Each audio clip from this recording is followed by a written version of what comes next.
14 अगस्त 2005 सुबह का वक्त था। हीलियोस फ्लाइट 522 साइप्रस के लार्नका इंटरनेशनल एयरपोर्ट से ग्रीस के एथेंस इंटरनेशनल एयरपोर्ट जाने के लिए तैयार थी। सुबह के करीब 9:07 पर फ्लाइट ने उड़ान भरी। उस समय इसमें 115 पैसेंजर और 6 क्रू मेंबर सहित 121 लोग सवार थे और इसे उड़ा रहे थे 58 वर्षीय German contract base pilot Hans Jurgen Merten, जिन्हें कुल 16,900 फ्लाइट आवर्स का अनुभव था। वहीं इनके को पायलट के तौर पर मौजूद थे 51 वर्षीय पैम्पोस चार्लम्स, जिन्हें कुल 7,549 फ्लाइट आवर्स का अनुभव था। वहीं फ्लाइट अटेंडेंट के तौर पर एंड्रियास प्रोड्रोमो कमान संभाल रहे थे। उड़ान भरने के 5 मिनट बाद यानी 9:12 पर प्लेन 12,040 फीट की ऊंचाई पर पहुंच गया और इस ऊंचाई पर पहुंचने के बाद ही अचानक प्लेन में एक अलार्म बजने लगता है। जब इस अलार्म की जांच की गई तो पता चला कि ये take off configuration warning alarm था, जिसे देखने के बाद दोनों पायलट हैरान हो गए। और वो इसलिए क्योंकि take off configuration warning alarm तब बजता है जब प्लेन ग्राउंड पर होता है और उड़ान भरने के लिए तैयार नहीं होता। ऐसे में 12,000 फीट की ऊंचाई पर इस अलार्म के बजने का मतलब दोनों पायलट को समझ ही नहीं आ रहा था। स्थिति की गंभीरता को भांपते हुए उन्होंने एटीसी यानी एयर ट्रैफिक कंट्रोल से संपर्क साधना ही उचित समझा। फिर उन्होंने तुरंत ही एटीसी से संपर्क कर उन्हें बताया कि उनके विमान का take off configuration warning alarm बज रहा है। पायलट एटीसी को ये सब बता ही रहे थे कि इतनी ही देर में प्लेन के कॉकपिट में मौजूद कंट्रोल पैनल पर कई सारे अलार्म एक साथ बजने शुरू हो गए और इन अलार्म्स की आवाज के कारण पायलट्स की आवाज एटीसी तक पहुंचना भी बंद हो गई। साथ ही प्लेन का मास्टर क्वेश्चन अलार्म भी बजने लगा था, जिसका मतलब था कि प्लेन के कई सारे सिस्टम एक साथ ओवरहीट हो चुके हैं। दोनों ही पायलट्स की दिक्कतें अब बढ़ने लगी थी। उन्हें कुछ समझ नहीं आ रहा था कि अचानक ये सब क्या हो रहा है। इधर ये सब देखकर प्लेन में अफरा तफरी का माहौल बन गया। क्रू मेंबर लगातार यात्रियों को शांत कर रहे थे। सभी पैसेंजर्स को सांस लेने में काफी ज्यादा दिक्कत आ रही थी, इसलिए उनके ऑक्सीजन मास्क अपने आप ही नीचे आ गए। दरअसल जब प्लेन में ऑक्सीजन का लेवल कम होता है तो ऑक्सीजन मास्क अपने आप ही नीचे आ जाते हैं। इस दौरान प्लेन लगभग 18,000 फीट की ऊंचाई पर था। पायलट बार बार एटीसी से संपर्क कर उन्हें अपनी समस्या बताने का प्रयास कर रहे थे, लेकिन उनकी बात एटीसी तक पहुंच ही नहीं पा रही थी और कुछ ही देर में प्लेन का एटीसी से कनेक्शन भी पूरी तरह टूट गया। इसके बाद भी एटीसी ने बार बार फ्लाइट से संपर्क साधने की कोशिश की, लेकिन उन्हें कोई उत्तर नहीं मिला। प्लेन अब लगातार ऊपर की ओर बढ़ता जा रहा था। आमतौर पर इस रूट पर फ्लाइट को लगभग 1 घंटे और 45 मिनट का समय लगता है, यानी करीब 10:45 पर इस प्लेन को एथेंस एयरपोर्ट पर पहुंचना था। 9:23 पर प्लेन 34,000 फीट की ऊंचाई पर पहुंच चुका था। इसके बाद 9:37 पर यह विमान एथेंस के फ्लाइट इंफॉर्मेशन रीजन में पहुंच गया। 10:12 से 10:50 तक एथेंस एटीसी यानी एथेंस एयर ट्रैफिक कंट्रोल की टीम रेडियो कॉल्स के जरिए इस प्लेन से संपर्क साधने की कोशिश करती रही, लेकिन उन्हें कोई जवाब नहीं मिला। अब 10:45 हो चुके थे और इस समय प्लेन को एथेंस इंटरनेशनल एयरपोर्ट पर लैंड करना था, लेकिन प्लेन का अभी तक कुछ अता पता नहीं था। कुछ अनहोनी की आशंका के चलते ग्रीस अधिकारियों ने तुरंत ही अपने 2 सबसे बढ़िया F-16 फाइटर जेट को इस विमान को ढूंढने के लिए भेजा। कुछ ही देर में इन फाइटर जेट्स ने हीलियोस फ्लाइट 522 को ढूंढ लिया। इनमें से एक फाइटर जेट उड़ते उड़ते इस विमान के बहुत करीब आ गया था, ये देखने के लिए कि अंदर आखिर चल क्या रहा है। तो इस फाइटर जेट पायलट ने देखा कि प्लेन के अंदर को पायलट की सीट पर कोई बैठा हुआ है। वहीं मेन पायलट अपनी सीट पर सिर नीचे करके बेसुध हालत में पड़ा हुआ है। फिर ये फाइटर जेट पीछे गया और अब इसने पीछे वाली खिड़की से प्लेन के अंदर के हालात का जायजा लिया। लेकिन फाइटर जेट के पायलट के लिए हैरानी की बात तो ये थी कि अपने बराबर में 2 फाइटर जेट्स के उठने के बावजूद किसी भी पैसेंजर्स ने मुड़कर उनकी तरफ नहीं देखा। किसी भी पैसेंजर की तरफ से उन्हें कोई भी रिएक्शन नहीं मिला। तभी लगभग 11:49 पर फाइटर जेट्स के पायलट्स ने देखा कि एक शख्स प्लेन के कैबिन से होकर कॉकपिट की तरफ जा रहा है। कुछ ही सेकंड्स में ये शख्स प्लेन की पायलट सीट पर बैठा हुआ दिखाई दिया। कॉकपिट में बैठे इस शख्स को देखकर फाइटर जेट्स के पायलट ने इसे इशारा कर स्थिति के बारे में जानना चाहा। ये शख्स भी उन फाइटर जेट्स के पायलट्स को कुछ बताना चाह रहा था, लेकिन वो कुछ बोल ही नहीं पाया। तभी लगभग 1 मिनट बाद 11:50 पर प्लेन के लेफ्ट इंजन ने काम करना बंद कर दिया और प्लेन लेफ्ट साइड से झुककर तेजी से नीचे की ओर गिरने लगा। पायलट सीट पर बैठा वो शख्स इसे कंट्रोल करने की कोशिश तो कर रहा था, लेकिन वो इसे कंट्रोल कर ही नहीं पा रहा था। ठीक 12 बजे प्लेन के राइट इंजन ने भी काम करना बंद कर दिया। प्लेन का कंट्रोल अब पूरी तरह से खो चुका था। 12:04 पर प्लेन एथेंस से लगभग 40 किलोमीटर दूर ग्रामेटिको की पहाड़ियों में जाकर क्रैश हो गया और इसके क्रैश होने के साथ ही इसमें सवार क्रू मेंबर समेत सभी 121 लोगों की मौत हो गई। दोस्तों एक बार महसूस कीजिए उस पल को जब 121 यात्रियों से भरा ये प्लेन जब पहाड़ से टकराया होगा तो क्या गुजरी होगी उन फाइटर जेट्स के पायलट पर, जिन्होंने इन लोगों को अपनी आंखों के सामने जाते हुए देखा होगा और वो इनके लिए कुछ भी नहीं कर पाए होंगे।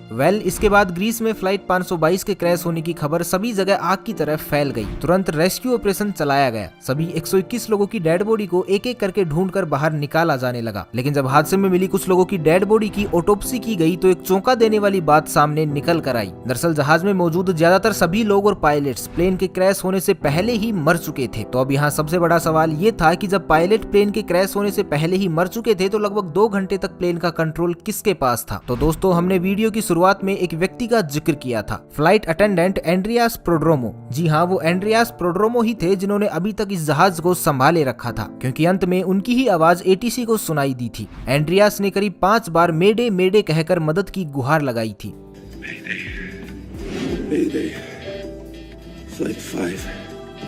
एंड्रियास के पास यूके कमर्शियल पायलट का लाइसेंस तो था, लेकिन उन्हें इतना एक्सपीरियंस नहीं था कि वो बोइंग 737 जैसे प्लेन को कंट्रोल कर सके। लेकिन बावजूद इसके वो इस विमान को घनी आबादी के क्षेत्र से दूर ले जाने में कामयाब रहे। जब एक्सपर्ट्स ने इस घटना के पीछे की वजह जानने के लिए जांच शुरू की तो उसमें सामने आया कि जब प्लेन लेफ्ट साइड में झुक गया था तो इसका कारण ये था कि प्लेन के लेफ्ट इंजन में फ्यूल खत्म हो गया था। लेकिन अभी भी इस हादसे की जड़ तक पहुंचा जाना बाकी था। तभी अचानक एक इन्वेस्टिगेटिव ऑफिसर की नजर कंट्रोल पैनल के एक बटन पर पड़ी और ये बटन था प्लेन के प्रेशर को सेट करने का। इस बटन को देखते ही उस ऑफिसर को पूरी कहानी समझ में आ गई। आपकी जानकारी के लिए बता दें कि प्रेशराइज बटन पूरे जहाज में एयर का प्रेशर कंट्रोल करता है। जनरली जहाज के बाहर लगे इंजन बाहर की हवा को थोड़ा थोड़ा करके अंदर भी भेजते रहते हैं ताकि विमान के अंदर बैठे लोगों को ऑक्सीजन मिल सके। आमतौर पर इस प्रेशराइज बटन को ऑटोमेटिक मोड पर ही रखा जाता है और अगर कभी इसे मैनुअल मोड पर किया भी जाए तो कैप्टन व को पायलट को इसका ध्यान रखना पड़ता है। अब हादसे की जड़ तक पहुंचने के लिए हम आपको घटना से एक दिन पहले ले चलते हैं, जब बोइंग 737 का ये जहाज अपनी रूटीन सर्विस पर गया हुआ था। वहां इसको अच्छे से चेक करके इसकी सर्विस की गई और वहीं इसकी जांच करने वाले लोगों ने इसे मैनुअल मोड पर करके इसे पायलट को सौंप दिया था। विमान की उड़ान भरने से पहले पायलट और को पायलट दोनों का इस ओर ध्यान ही नहीं गया कि उनके प्लेन का मैनुअल मोड चालू ही रह गया है और इसके कारण जहाज में धीरे धीरे ऑक्सीजन की मात्रा घटने लगी थी, जिसके कारण विमान में बैठे सभी यात्रियों को बेचैनी होने लगी। और जब कॉकपिट में बैठे पायलट्स को ये अलार्म सुनाई दिए तो उन्होंने इसके पीछे का कारण जानना शुरू किया। लेकिन एक बार के लिए भी उनका ध्यान इस ओर गया ही नहीं कि प्लेन का प्रेशराइज बटन ऑन ही रह गया है। इस वजह से कॉकपिट में भी ऑक्सीजन का लेवल घट गया था, जिसके कारण दोनों पायलट बेहोशी की हालत में जाने लगे थे। विमान के अंदर ऑक्सीजन मास्क तो सभी यात्रियों को मिल चुका था, लेकिन कॉकपिट में ऑक्सीजन मास्क अपने आप नीचे नहीं गिरते, जिस कारण से दोनों पायलट बेहोश हो गए। साथ ही प्लेन में मौजूद यात्री और क्रू मेंबर भी अब एक एक करके बेहोश होने लगे थे, क्योंकि इनकी पैसेंजर सीट के ऊपर लगा ऑक्सीजन मास्क केवल 12 मिनट तक की ही ऑक्सीजन दे सकता था और ऑक्सीजन न मिल पाने के कारण सभी लोग धीरे धीरे दम तोड़ रहे थे। प्लेन अब ऑटो पायलट मोड पर ही एथेंस की तरफ बढ़ता जा रहा था। एक समय ऐसा आया जब प्लेन में मौजूद सभी सदस्यों ने दम तोड़ दिया, केवल एक जने को छोड़कर, और ये थे फ्लाइट अटेंडेंट एंड्रियास प्रोड्रोमो। अब आप भी यही सोच रहे होंगे कि आखिर एंड्रियास इतने लंबे समय तक कैसे जीवित रहे। तो आपको बता दें कि एंड्रियास एक स्कूबा डाइवर थे और क्योंकि स्कूबा डाइवर अपनी सांसों को लंबे समय तक रोक पाने में सक्षम होते हैं, इसलिए वो अब तक जिंदा रहे। लेकिन ऑक्सीजन प्रॉपर न मिलने के कारण अब उनकी भी हालत खराब हो चुकी थी। लेकिन जैसे तैसे करके वो कॉकपिट तक पहुंचे और प्लेन को कंट्रोल करने की कोशिश करने लगे। लेकिन एथेंस तक पहुंचते पहुंचते ये प्लेन यात्रियों की जगह उनकी लाशों से भर चुका था। एंड्रियास अंत तक प्लेन को कंट्रोल करने की कोशिशों में लगे रहे, लेकिन दुर्भाग्यवश वो इसमें सफल नहीं हो सके और अंततः प्लेन पहाड़ियों में जा टकराया और इसमें सवार सभी 121 लोगों की दुखद मौत हो गई। इस घटना के लगभग 15 महीनों बाद ग्रीस के अधिकारियों ने इस घटना की रिपोर्ट पेश की, जिसमें बताया गया कि इस पूरी घटना के लिए सिर्फ और सिर्फ एक बटन जिम्मेदार था, प्लेन का प्रेशराइज बटन, क्योंकि ये बटन उस वक्त मैनुअल मोड पर था। लेकिन भले ही अधिकारियों को ये नहीं लगता हो, पर हमारी नजर में असल दोषी उस सर्विस सेंटर के एम्प्लॉय थे जहां प्लेन रूटीन सर्विस के लिए गया था, क्योंकि उन्होंने इस प्रेशराइज बटन को ऑटो से मैनुअल मोड पर कर दिया था। लेकिन इस बात की खबर किसी को भी नहीं दी थी। ऐसे में या तो उन्हें इसे वापस ऑटो मोड में डालना चाहिए था या पायलट को इस बात से अवगत करवाना चाहिए था, लेकिन उन्होंने ऐसा कुछ नहीं किया। शायद अगर वो इतनी बड़ी लापरवाही नहीं करते तो उस दिन 121 लोगों को अपनी जान नहीं गंवानी पड़ती। तो आपकी इस बारे में क्या राय है, हमें कमेंट करके जरूर बताइए। तो बस आज के लिए इतना ही, मिलते हैं एक नई वीडियो में। तब तक के लिए खुश रहें, मस्त रहें, हंसते रहें। भगवान करे आप सभी का दिन शुभ हो।